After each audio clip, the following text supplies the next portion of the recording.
Jess from MakeAndDoCrew.com, and in this video tutorial we're going to learn how to crochet the griddle stitch. And this is the same stitch that's used in my free staycation cardigan pattern, which is linked right below this video. And we're going to be using a new yarn from Lion Brand today that's called Feels Like Butter, and it does. To get started with the griddle stitch, we need a multiple of 2 for our chain. So that's any even number of chains.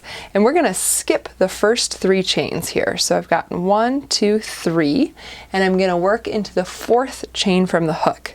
And we're going to place a single crochet there because those first 3 chains are actually going to count as our first double crochet. So we've got a double and now a single. And as you'll see in the stitch, it's just alternating single and double crochets. So after we've done a single here, we're going to work a double in the next chain. And after that comes a single in the next chain. And a double. We're going to keep alternating like that all the way across. So I've got a single next. And a double. And a single. And you guessed it, a double. And then we're going to end this row and every row with a single crochet. So if you ever find yourself not ending with a single crochet, that's a sign that something went wrong earlier in the row. So we've started with that chain 3 being our first double crochet, and then we've done single, double, single, double, single, all the way across, ending with a single crochet. So I'm going to start this row and every row with a chain 3, and that's going to count as our double crochet. So often, as is the case with double crochet, that means we're going to skip this first stitch because this chain 3 is sort of counting as that stitch. So instead, we're going to work our first stitch into the second stitch from the hook, and that is a double crochet here. So because it's a double crochet, it's going to get a single crochet worked into it. And that's how we're going to work all the way across. We're going to alternate singles and doubles again, and the singles are always going to go in the double crochets and the doubles are always going to go in the single crochets. So we just worked a single, so now we're going to work a double and a single, a double.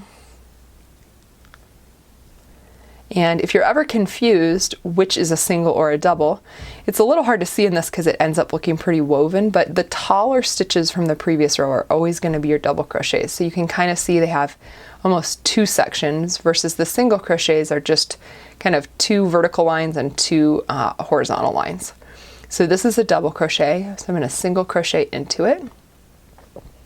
Then we've got a double here, and then we're going to single,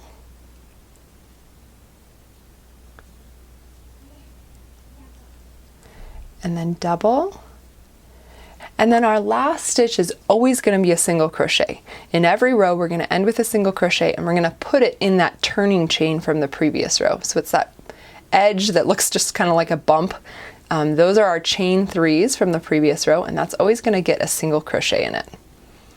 So we're always starting every row with a chain 3, and we're ending every row with a single crochet. So let's do one more row just to make sure we have the hang of it. And then this row that we just worked here, row 2, is what we're going to do for the whole rest of the stitch. So we'll try it one more time. We chained 3 here, and then we're skipping that first stitch. So then we're always starting with a single crochet in the first stitch, and then we're going to double, because we're working into a single crochet, then we're going to single crochet and double, single, double, single, double. And then once again, we're at the turning chain here.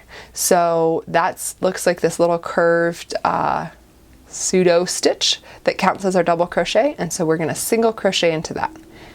And that signals the end of the row. So in each row, you should have the same number of stitches. You count this turning chain as 1. And then since I started out with 12 stitches, or I'm sorry, 12 chains, I should have 10 stitches. And unless you're increasing or decreasing, you should have the same stitch count each row, and you can keep track of that because you should always end up with a single at the end. Then you'll know you're on track. And that is all there is to the griddle stitch. If you found this video helpful, I'd love it if you gave it a thumbs up and subscribe to my channel for my free weekly crochet patterns and tutorials. And if you want to get your hands on the free staycation cardigan pattern, you can do so in the link below this video. Thanks so much for watching, and happy crocheting!